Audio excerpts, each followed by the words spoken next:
नमस्कार, आप सुन रहे हैं द बॉलीवुड रेडियो और आज के इस पॉडकास्ट में बात राजेश खन्ना की।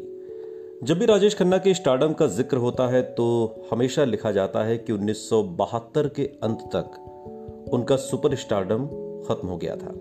ये बात पूरी तरह से गलत है। दरअसल सुपरस्टार बनने के बाद पहली बार उनकी कुछ फिल्में फ्लॉप हुई थी, लेकिन ये बात इतनी बड़ी नहीं थी जितनी उस दौर की जो मीडिया थी उसने बना दी।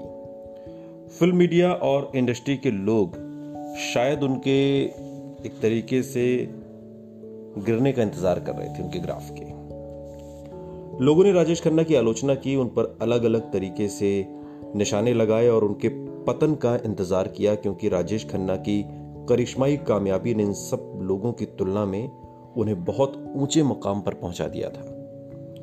जो फिल्में फ्लॉप हुई थी उन्होंने अच्छी कमाई की थी और अपना पूरा खर्च वसूल किया था। हाँ, उनकी ब्लॉकबस्टर्स की तुलना में ये काफी कम चली थी। जे ओम प्रकाश ने एक बार कहा था कि बस कुछ फिल्में नहीं चली, इसका मतलब ये नहीं था कि वो फिल्म इंडस्ट्री से आउट हो गया था। सच तो ये है कि उसने इसी दौर में बड़े बजट की कई फिल्में साइन की थी। फिल्म बिजनेस से जुड़े हम लोग जानते हैं कि यहाँ हर शुक्रवार किस्मतें बदलती हैं।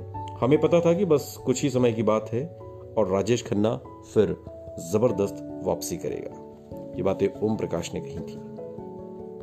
राजेश खन्ना ने खुद एक बार कबूल किया था कि अपनी सफलता के चरम पर उन्होंने परिप्रेक्ष्य को खो दिया था।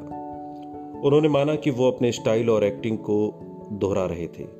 निर्देशक जोर देकर कहते थे कि उसी तरह आंखें झपकाओ जैसे आराधना में किया था। इन अदाओं का ज्यादा इस्तेमाल ही बाद में मेरे खिलाफ हो गया। ये बात के दिनों में राजेश खन्ना ने कही। फैंस कुछ नया चाहते थे और जो उन्हें राजेश खन्ना की अगली फिल्म राजा रानी में भी नहीं मिला। राजेश खन्ना की फिल्म राजा रानी बुरी तरह से फ्लॉप हो गई। करियर में जो कुछ घट रहा था, राजेश खन्ना की निजी जिंदगी में खुशियां लौट आई थी। मई 1973 में जब पूरी फिल्म इंडस्ट्री में राजेश और डिंपल की शादी का जश्न मनाया जा रहा था, लगभग उन्हीं दिनों एक और खास घटना हुई।